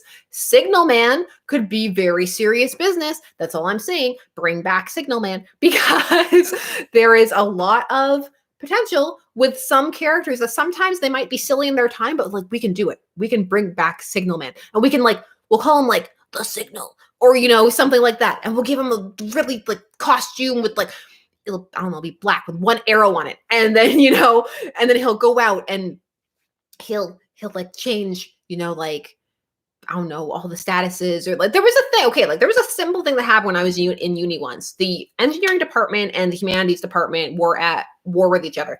And we would do really lame pranks, like, and by we, I just mean the department. I wasn't involved in any of them, but like go and write Shakespeare quotes over on their campus, and they would disassemble cars and leave them in our archways so that we couldn't walk through, or change all of the clocks so that they had a different time. You know what? You know how many people that messed up and they didn't get to class or didn't go places? So you see, Signalman, it's got potential. You could mess, yeah, they disassembled an entire car and put it in the archway overnight. This, like, a legion of them. Just, that was intense. Now I'm thinking about it, I'm like, wow, the dedication to this prank war was kind of intense back in the day on the campus. Man. Now I'm thinking about all the X-Men villains who I really like Mr. Sinister. Did you know that Mr. Sinister was originally designed so that he would be scary to children, which I find very fascinating. Like, he was supposed to have this very visceral, like, design that like stick in children's minds. I like his design a lot. Like, but a lot of people say like it's childish and kiddish, and I'm like, well, yeah, it's supposed to be. So I feel like it kind of really works from that standpoint. When you think about it like that, and that was the intention, kind of. So lots of great X-Men villains. The X-Men have so much great potential over there to be mined. How have I been bitten by a bug up here in the attic? How has this happened? But it did. It's right here. The window's not even open. And one of life's great mysteries. Right there. Just got bit. That's a thing that happened.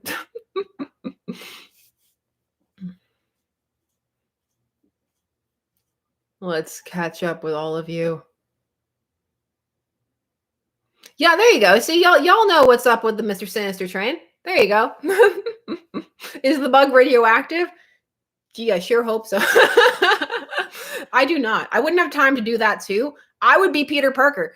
Like, here's a useless sidebar that connects the way things connect in my mind. Robert Kirkman named his kid Peter Parker, just so that you know that. The more you know. Just like Nicolas Cage named one of his kids Kal-El.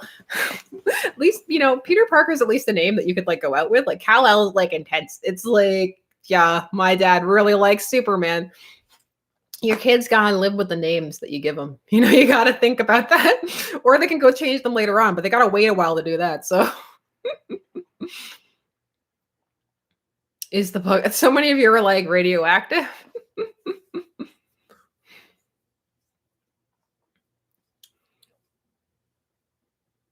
Oh, Madeline Pryor. That was one of the first little collected things I had. Like, I had a little Madeline Pryor, like a little book that just had that arc in it. And it was so confusing as a kid, but I read it over and over again. It's one of those things where, like, as I go through my memories of comics, like I'll always remember, like, oh yeah, there was Witchblade, then there was Catwoman, then I had a couple of novelizations of things. There was that weird random like X-Men thing that I got from Scholastic, right smack dab in the middle of all the Madeline Pryor stuff, where it made no sense. But I have this vivid memory of the panel of Madeline like smacking Cyclops across the face. Like, this is the thing that I remember. It's like, what happened? I don't know, but Madeline Pryor smacked Scott across the face. It's funny, the panels and the things that end up, staying with you over time. And you never know what they're gonna be. Like my daughter in Dr. Moreau Fishman. It happened.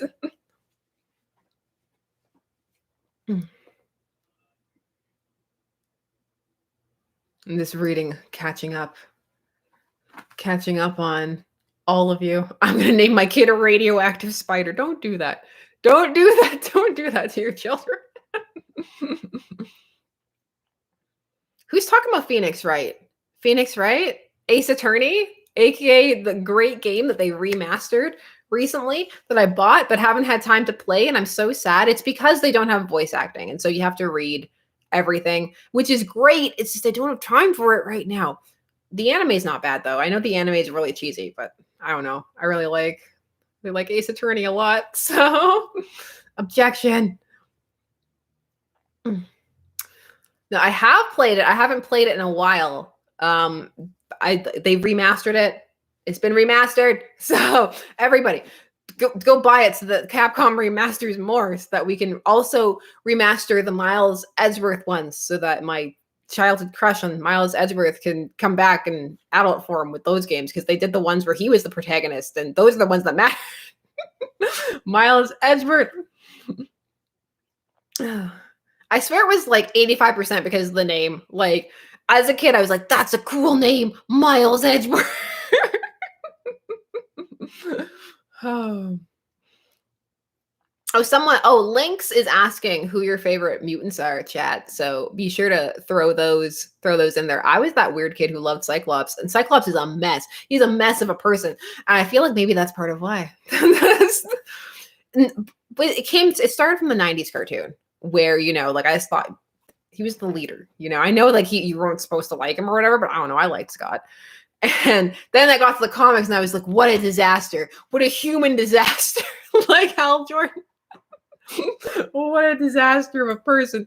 Let's watch him leave his clone wife and kid to go back to the person she's a clone of and not tell either of them about it.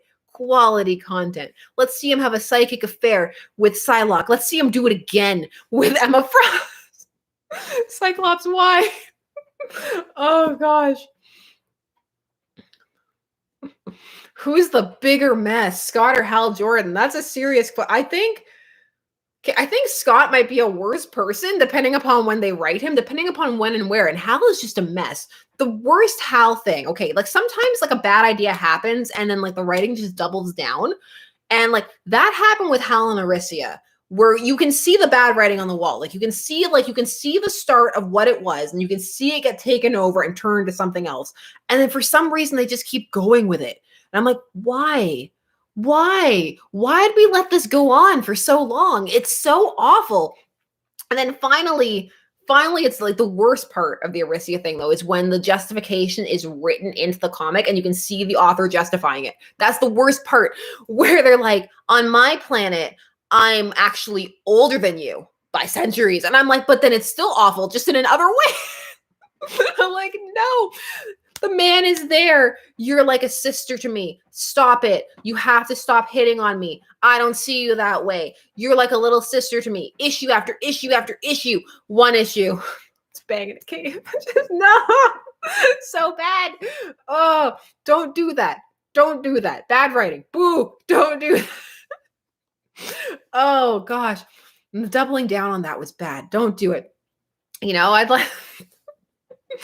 I like to pretend that arc doesn't exist, but they won't let me. So, the Scott stuff, though, like the Scott is just like, at least the Scott stuff kind of like feels in character. Like he still feels characterized as he always was when he does the awful things.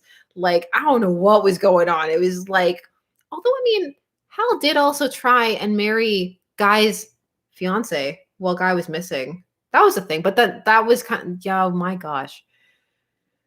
There have been some bad arcs, and they bring me joy too. So those were things that happened. I don't know. I like reading them too. I feel that they're about to be controversial. I feel there should be room for bad stories. I want good stories. I want bad stories. And like, let's just talk about it. Let's talk about what worked. Let's talk about what didn't work. Let's just talk, and let's let them happen. Let the give it to me. I mean, I would like to have it. I want to at least try and see what you're trying to do. Let me see, y'all still giving your favorite X-Men. Oh, Nightcrawler. I really like Nightcrawler. Nightcrawler has had some really good arcs, and like he just kind of falls down the memory hole. And like there was some really good Nightcrawler stuff. I got to do some Nightcrawler lists back in the day. I don't talk about Nightcrawler enough. Now I'm feeling kind of like I want to like dive into some X-Men stuff. But that's opening up a whole other, all my X-Men comics over there. Don't do this. We're a Jimmy now. We can't leave Jimmy for Nightcrawler. What a pivot. What a pivot that would be. Great. Oh, Gambit. Yeah, Gambit's fun. Gambit's a good time too. There's that series that came out recently with Gambit and Rogue. I really liked that, where like they were like going to therapy and like stuff like that, and they were on that island. Madness was happening and ensuing.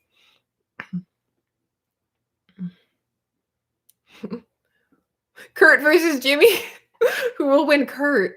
No, this, it's like I put that poll for Catwolf, and I'm amazed anybody voted for Jimmy. I'm like, Jimmy is not even a werewolf. He's just got like a Wolfman, like 1950s, like furry face thing. That's what's going on with Jimmy. He has no powers at all, except for the power to get money out of his account and try and pay a woman to kiss him. That's the power of the sequel.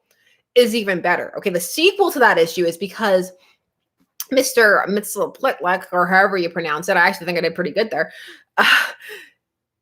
He falls in love with Lucy Lane, and so he forces Jimmy to drink the potion that Superman left Jimmy with, this potion that he drank that turned him into a Wolfman in the first place. And so Jimmy drinks it again. He thinks that's why, but like Mr. Mitzliplitlik just changed it out with water, and he's the one who transformed him. So Jimmy needs to go and like kiss all these women. It's just a parade of women kissing Jimmy. And my favorite one is Jimmy falls off a cliff, and it's horrible. Like, I shouldn't laugh because Jimmy falls off a cliff and he's like, maybe it would be better if I did die because I can't live like this. He falls into the water. And then Lori Lemaris, the mermaid, comes out of nowhere and is like, I psychically heard of your plight, Jimmy. I will kiss you, for I am a beautiful woman, and maybe it will transform you back. And so she kisses him, and he doesn't turn back. And she's like, I'm so sorry that I couldn't help you, Jimmy. He even goes to Lana's house, and he's like, knock, knock, Lana. Do you want to help a brother out? Just why? Oh. So good. Oh, you want to hear the best part? Is that and by best, I mean like, get ready to have your skin recede into yourself. In the first issue, the beautiful girl that Superman was like, I will get you a woman to kiss Jimmy. This is all right. You're my pal.